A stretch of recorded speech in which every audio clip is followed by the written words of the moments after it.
नमस्कार दोस्तों। स्वागत है आपका हमारे YouTube channel we are tech support में। दोस्तों आज बात करने वाला हूं एमपी पुलिस कांस्टेबल वैकेंसी 2025 जो आई है, इसमें कौन कौन से डॉक्यूमेंट्स आपको यहां पे बनवाना है, कौन कौन से डॉक्यूमेंट्स आपको यहां पे लगने वाले हैं। देखिए, मैं आपको यहां पे cut off, syllabus, rule book ये सब यहां पे नहीं बताने वाला हूं। ये आप पहले यहां पे देख चुके होंगे, काफ़ी सारी वीडियोस यहां पे यूट्यूब पे डल चुकी है।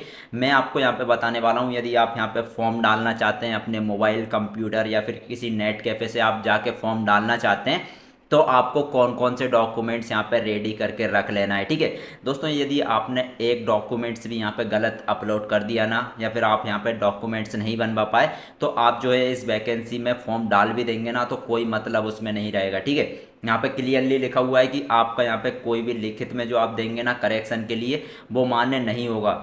जो भी आप डॉक्यूमेंट्स अपलोड करें या फिर जो भी डॉक्यूमेंट्स आप लगाएं, वो आपके इसी टाइम यहाँ पे करेक्ट होना चाहिए। ठीक है, तो मैं पूरे डॉक्यूमेंट्स आपको स्टेप बाय स्टेप प्रोसेस बताने वाला हूँ। कौन कौन से डॉक्यूमेंट्स आपको यहाँ पे फॉर्म फिल करते टाइम लगने वाले हैं, ये आपको यहाँ पे रेडी करके रख लेना है, क्योंकि 15 तारीख मतलब कल से आपके यहाँ पे फॉर्म स्टार्ट हो जाएंगे, जो कि 29 तारीख तक चलने वाले हैं। ठीक है, 15 दिन आपके पास हैं। 15 दिन में ये डॉक्यूमेंट्स आपको यहाँ पे रेडी करके फॉर्म फिल कर देना है। ठीक है, ये डॉक्यूमेंट्स क्या क्या हैं वो मैं पूरी आपको यहाँ पे आगे चल के बताने वाला हूँ। ठीक है, डॉक्यूमेंट्स और यहाँ पे स्पेलिंग में कुछ भी मिस्टेक नहीं होना चाहिए। ठीक है, जो मैं बातें बताने वाला हूँ आपको, वो यहाँ पे ध्यान में रखना है। उन चीज़ों को आप में को ध्यान में रख कर ही आपको यहाँ पे फॉर्म फिल करना है। ठीक है, और फॉर्म फिल की यहाँ पे मैं बात करूँ तो कल 15 तारीख को आपको यहाँ पे पूरी वीडियो डाल दूंगा, स्टेप बाय स्टेप प्रोसेस किस तरीके से आपको फॉर्म फिल करना है।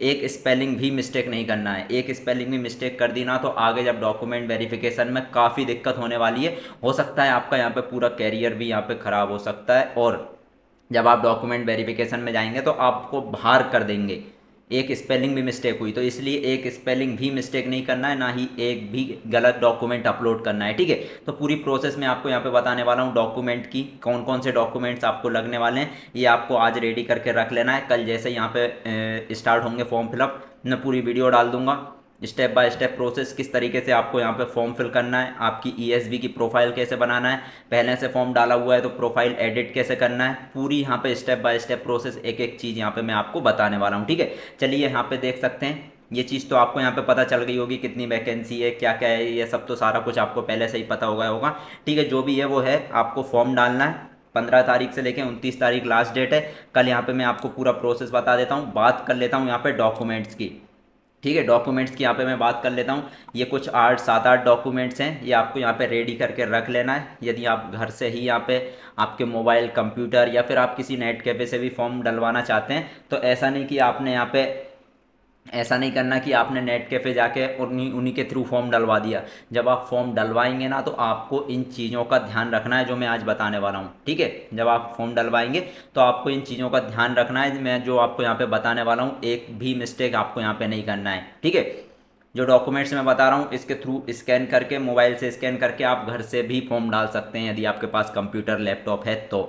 यदि नहीं है तो आप जो है एमपी ऑनलाइन पे जाइए, वहाँ पे आराम से अच्छे से देख के फॉर्म डलवाइए। जो मैं डॉक्यूमेंट्स बता रहा हूँ, जो मैं चीज़ें बता रहा हूँ, उनको ध्यान में रख के यहाँ पे आपको फॉर्म डलवाना है। ठीक है, उनको ध्यान में रख के आपको फॉर्म डलवाना है। क्या क्या चीज़ें ध्यान में रखना है, सबसे पहले तो आपको ये जो 8 डॉक्यूमेंट्स है, ये आपको यहाँ पे रेडी करके रख लेना है। ठीक है, सबसे पहला जो काम क्या करना है, 10th की मार्कशीट, 10th की ओरिजिनल मार्कशीट आपको यहाँ पे स्कैन करके रख लेना है। ठीक है, 10th की ऐसा नहीं कि आपको इस आपने फ़ोटो कॉपी स्कैन करके लगा दी, या फिर ब्लर दिख रहा है, सही से नहीं दिख रहा है, आपने अपलोड कर दी। जब आप नेट कैफ़े से किसी से फॉर्म डलवाएं, या फिर आप घर से ही यहाँ पे घर से भी आप फॉर्म डाल सकते हैं, कोई भी दिक्कत वाली बात नहीं है। बस अच्छे से स्कैन करना है, जो भी डॉक्यूमेंट्स आप अपलोड करेंगे, जो भी डिटेल्स आप फिल करेंगे, वो आपको यहाँ पे अच्छे से स्कैन करना है। ठीक है, सबसे पहले दोस्तों, यदि आप इस चैनल पर नए हैं तो चैनल को सब्सक्राइब कर लीजिए, नोटिफिकेशंस ऑन कर लीजिए, क्योंकि इस चैनल पर आपको एमपी पुलिस कांस्टेबल वैकेंसी से रिलेटेड सारी अपडेट्स, सारे नोटिफिकेशंस मिलने वाले हैं। और जैसे ही कल से यहाँ से फॉर्म स्टार्ट होंगे, पूरी स्टेप बाय स्टेप प्रोसेस आपको यहाँ पे बता दूंगा।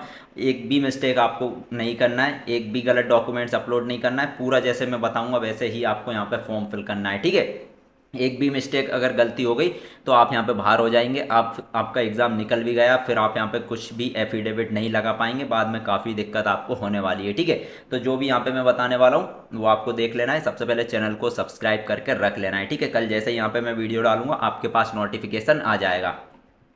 सबसे पहला जो डॉक्यूमेंट है वो आपको यहाँ पे है 10th की मार्कशीट। 10th की मार्कशीट ओरिजिनल स्कैन करके रख लेना है अच्छी क्वालिटी में, फोटोकॉपी स्कैन नहीं करना है, ठीक है। 10th की मार्कशीट हो गई। 12th की मार्कशीट आपकी अपलोड नहीं होने वाली है। 12th की मार्कशीट यहाँ पे कोई दिक्कत वाली बात नहीं है, 12th की मार्कशीट आप छोड़ भी सकते हैं, आपकी 12th की मार्कशीट अपलोड नहीं होती है, ठीक है। देन आता है आपका थर्ड नंबर पे रोजगार पंजीयन।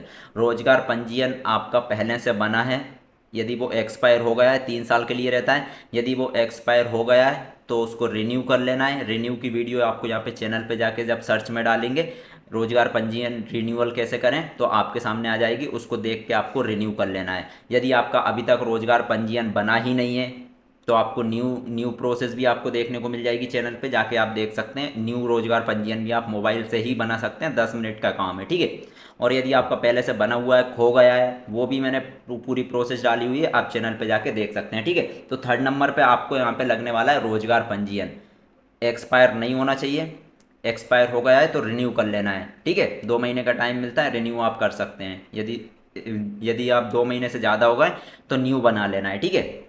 लेकिन रोजगार पंजीयन आपको यहाँ पे लगने वाला है, रोजगार पंजीयन आपको यहाँ पे बना लेना है, ठीक है।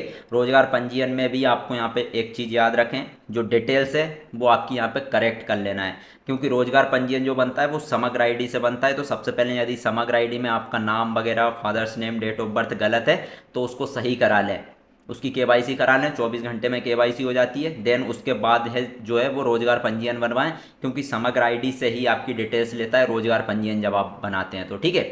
तो यदि आपने गलत डिटेल्स के लिए आपकी समग्र आईडी में गलत डिटेल्स है तो रोजगार पंजीयन में भी गलत डिटेल्स ही आएगी।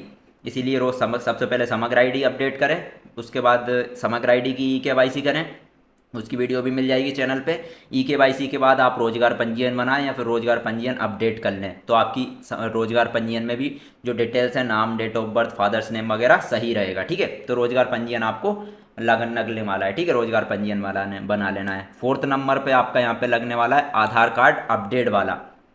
दोस्तों सबसे पहले आपके आधार कार्ड में मोबाइल नंबर अपडेट होना चाहिए, मोबाइल नंबर के साथ साथ आपकी डिटेल्स यहाँ पे अपडेट होना चाहिए। डिटेल्स कैसे अपडेट होना चाहिए वो मैं आगे चल के बताने वाला हूँ। सबसे पहले तो आपका यहाँ पे आधार कार्ड लगने वाला है, आधार कार्ड में आपका मोबाइल नंबर रजिस्टर्ड होना चाहिए। यदि रजिस्टर्ड नहीं है तो आपका फिंगरप्रिंट से फॉर्म डलेगा, लेकिन वो दिक्कत आती है फिंगरप्रिंट से फॉर्म डलने में, सर्वर वगैरह स्लो रहता है। तो आपको क्या करना है, आधार कार्ड अपडेट करा लेना है, अभी 15 दिन का टाइम आपके पास है।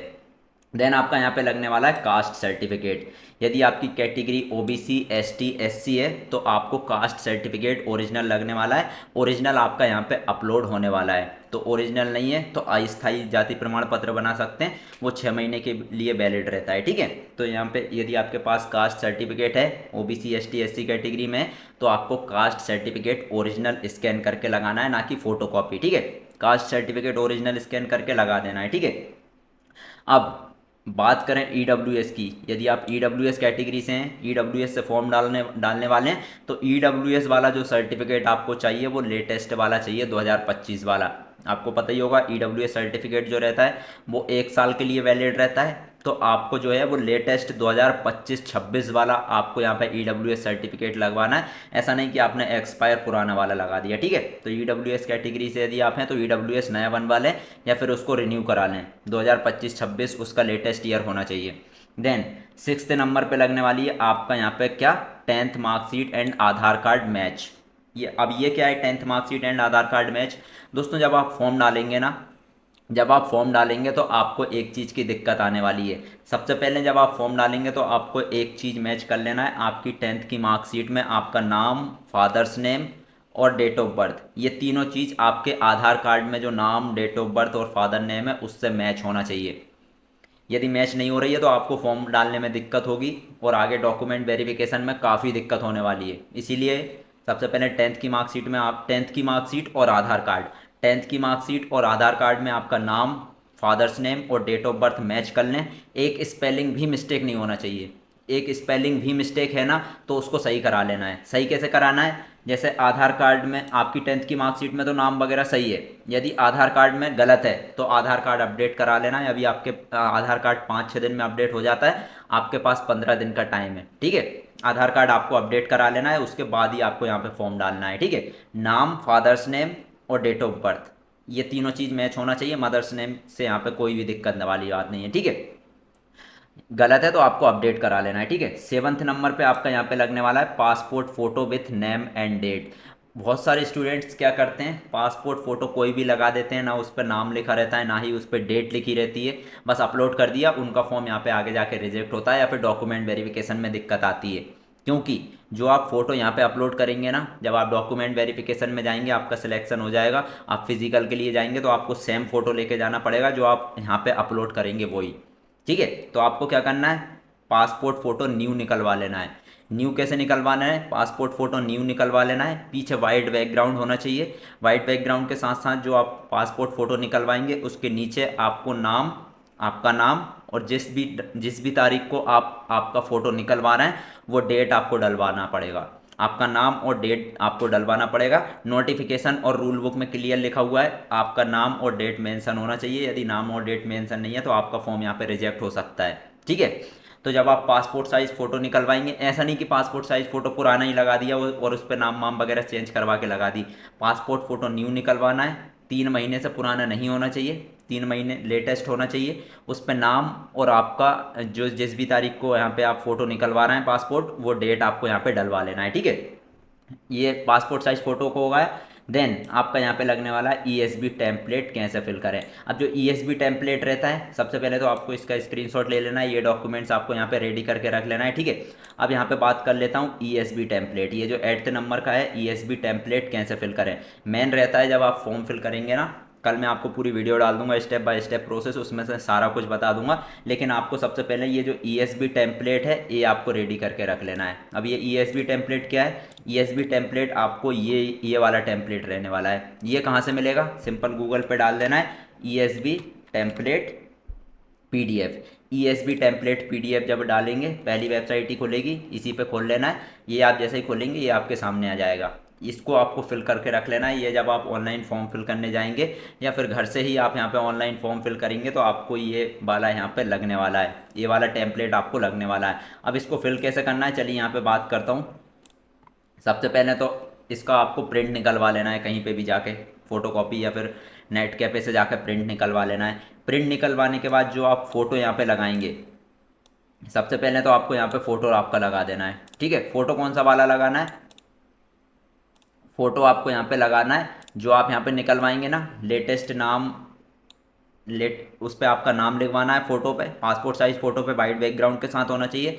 और आपकी डेट लिखवाना है, डेट ऑफ बर्थ नहीं लिखवाना है, जिस तारीख को फ़ोटो निकलवा रहे हैं उस तारीख की डेट लिखवाना है, ठीक है। वो फ़ोटो आपको यहाँ पे चिपका देना है, वो फ़ोटो आपको यहाँ पे चिपका देना है, ठीक है। वो फ़ोटो चिपकाने के बाद यहाँ आपको आपका साइन कर देना है। साइन आपको याद रहे इस बॉक्स के अंदर होना चाहिए, इस बॉक्स से बाहर साइन निकलना निकलना नहीं चाहिए, इस बॉक्स के अंदर आपका साइन होना चाहिए। ब्लैक डॉट पेन किसी से भी कर देना है, बस साइन आपको अच्छे से करना है, ठीक है। मार्कर है तो मार्कर से भी आप कर सकते हैं, लेकिन अच्छे से डार्क में होना चाहिए साइन, जो कि क्लियर दिखे, ठीक है। फोटो लगा देना है, साइन कर देना है। देन आपको नीचे आना है, नीचे आपको यहाँ पे ये फिल कर देना है। ये क्या फिल करना है, यदि आप हिंदी में फिल करना चाहते हैं तो हिंदी में ये जो ऊपर लिखा हुआ है, मैं घोषणा करता हूँ कि मेरे द्वारा दी गई समस्त जानकारी पूर्णतः सत्य है, ये यहाँ से मैं से लेके रद्द की जा सकती है, यहाँ तक जो है आपको यहाँ पे आपकी खुद की हैंड राइटिंग में, याद रहे आपकी खुद की हैंड राइटिंग में इस बॉक्स के अंदर टाइप कर देना है। इस बॉक्स से बाहर नहीं निकलना चाहिए, इस बॉक्स के अंदर आपको लिख देना है आपकी खुद की हैंड राइटिंग में, डॉट पेन से, ठीक है। देन यदि आप इंग्लिश में लिखना चाहते हैं तो इंग्लिश में भी आप ये नीचे लिखा हुआ है, ये सेम टू सेम आप इंग्लिश में लिख सकते हैं यहाँ पे, ठीक है। या तो इंग्लिश में लिखना है या फिर हिंदी में, एक ही में लिखना है, ठीक है। ऐसा नहीं कि दोनों में लिख दिया, सिर्फ एक में लिखना है। ये लिख के अच्छे से स्कैन कर लेना है, स्कैन करके जो मैंने डॉक्यूमेंट्स बताए वो भी स्कैन करके रख लेना है। कल जैसे ही आपकी यहाँ पे डेट आएगी, 15 कल से आपके यहाँ पे फॉर्म स्टार्ट हो रहा है, कल जैसे ही आपकी यहाँ पे डेट आएगी आपको चैनल को सब्सक्राइब करके रख लेना है, नोटिफिकेशन ऑन करके रख लेना है। कल जैसे ही यहाँ पे फॉर्म स्टार्ट होंगे सुबह सुबह ही मैं आपको यहाँ पे वीडियो डाल दूंगा, पूरा step by step form fill up बता दूंगा, एक भी स्पेलिंग मिस्टेक नहीं होना चाहिए, ठीक है। ईएसबी प्रोफाइल बनाना, आपका फॉर्म डालना, सारा कुछ मैं आपको बता दूंगा। यदि पहले से प्रोफाइल बनाई है उसको अपडेट कैसे करना है, क्योंकि जो पहले से प्रोफाइल बनी है उसको अपडेट करना पड़ता है, नई प्रोफाइल नहीं बनती है। यदि आप पहली बार फॉर्म डाल रहे हैं तब आपकी नई प्रोफाइल बनेगी, ठीक है। तो ये सारी चीज़ें आपको कल जो मैं वीडियो डालूंगा आपका फॉर्म फिलअप की, उसमें सारी चीज़ें आपको यहाँ पे क्लियर कर दूंगा, ठीक है। सबसे पहले जो मैंने आपको यहाँ पे डॉक्यूमेंट्स बताएं इसका आपको यहाँ पे स्क्रीनशॉट लेके और आपको यहाँ पे स्क्रीनशॉट लेके ये जो डॉक्यूमेंट्स मैंने बताए कैसे रेडी करना है, आपको यहाँ पे रेडी करके रख लेना है। कल जैसे ही मैं आप फॉर्म स्टार्ट होंगे वैसे ही मैं वीडियो डाल के पूरा स्टेप बाय स्टेप आपको यहाँ पे बता दूंगा, ठीक है। बाकी दोस्तों सबसे पहले अगर वीडियो अगर पसंद आई तो वीडियो को लाइक कर दीजिए, चैनल को सब्सक्राइब कर दीजिए और नोटिफिकेशंस ऑन कर लीजिए, क्योंकि इस चैनल पर आपको एमपी पुलिस कांस्टेबल वैकेंसी से रिलेटेड सारी इन्फॉर्मेशन, सारी अपडेट्स देखने को मिल जाएगी।